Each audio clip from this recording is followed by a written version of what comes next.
centre with our garden. We're looking at Indigenous plants and their uses with the Indigenous community. This video will coincide with a little bit of NAIDOC Week and our acknowledgement to the Kaurna people and the traditional owners of this land.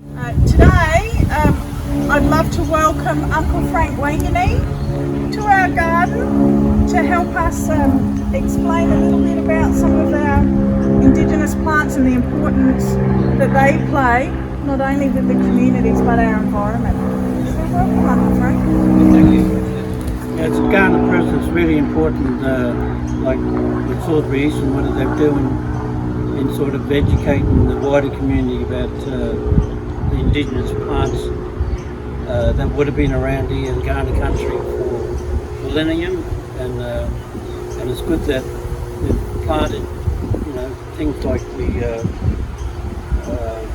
pig face here, which we have here, which is a really important food source for the Kaurna people,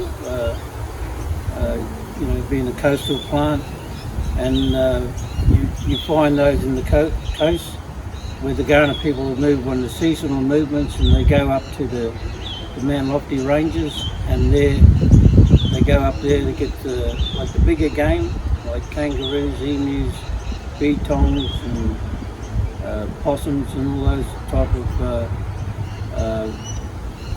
foods that would be sustainable, like in the winter time, and then summertime they go back to the beaches where they get fish,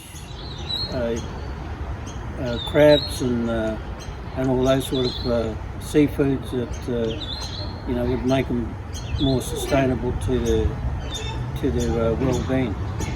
So it's all about like seasonal movements and knowing you know, where to find the food source along their journey up until the winter camps. And we've got another tree there that's the Kowira. So that'd be like our bunny tree. We'd know where that tree is, and we'd get our implements like shields, like canoe trees. Back in the day, the trees would have been a lot bigger. So having those sort of trees where we get all our artifacts, and so that we can sort of, with the canoes, go along the river courseways, and we get to our netting and get our eggs along the reefs and all those type of places. So knowing about those sort of resources in our country was a way of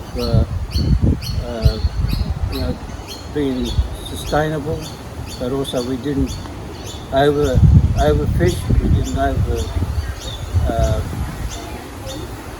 destroy a lot of our resources.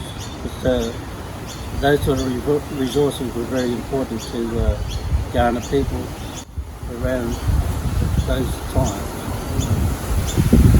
So it's really good, like you saw the East community has started to wanting to know more about the significance of the plants and what are they used for.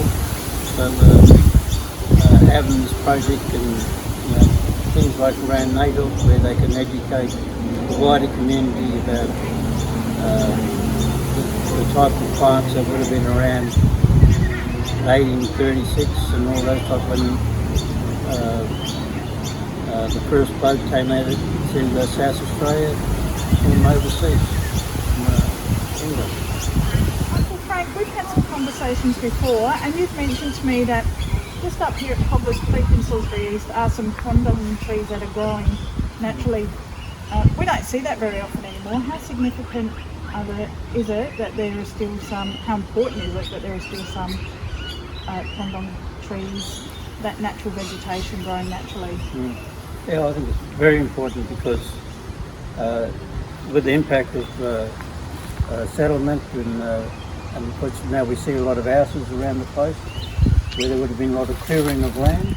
So and having national parks where those sort of plants are still growing naturally is very important because it just highlights the importance of the quandons that are there, that they're still growing naturally, and people can see them, they can pick them, and they can taste them, so they have a much appreciation of the natural plants that's still in their own backyard.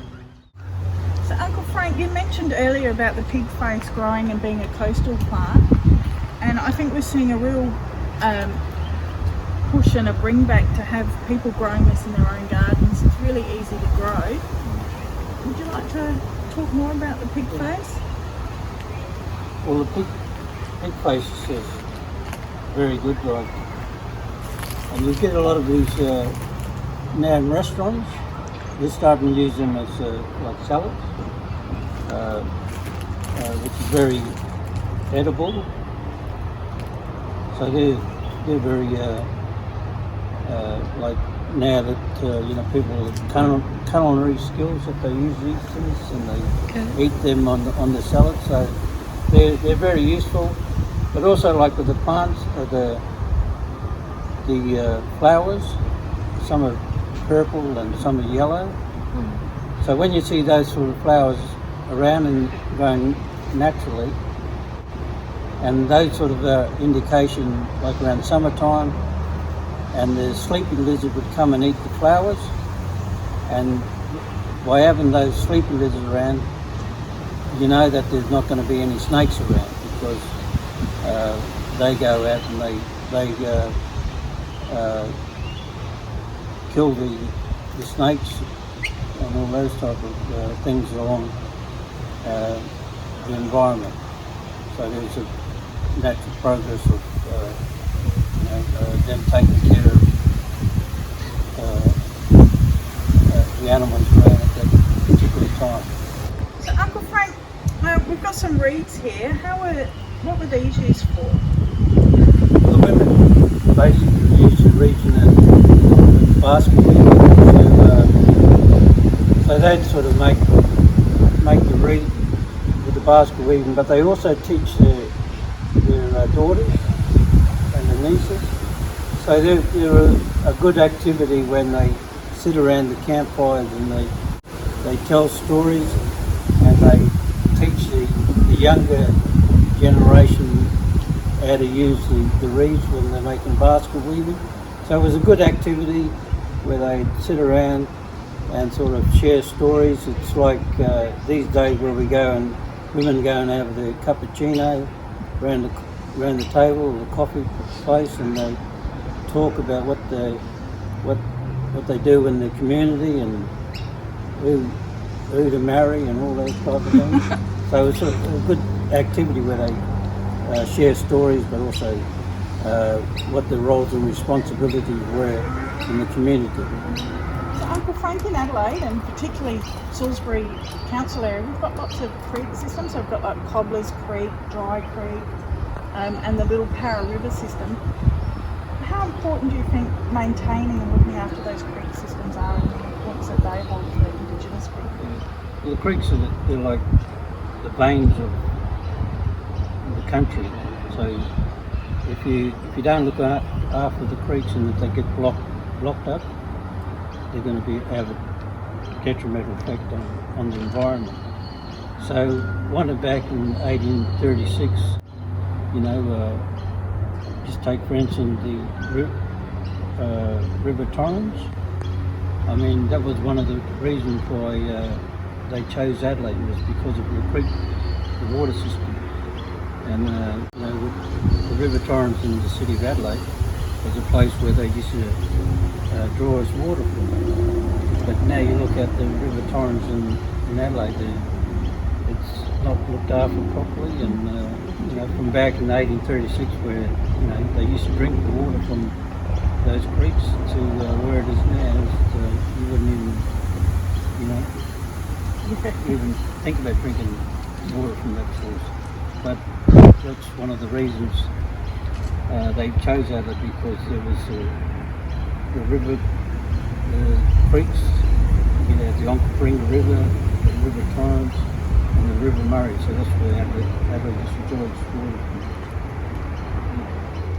I'd like to thank you very much today, Uncle Frank. It's always a pleasure listening to you talk and having you share your knowledge and information with us. If anybody has any more questions they'd like to know, please just leave us a comment and we'll do our best to answer. So thank you once again, Uncle Frank. It's an absolute pleasure. Thank you. Thank you. Thank you.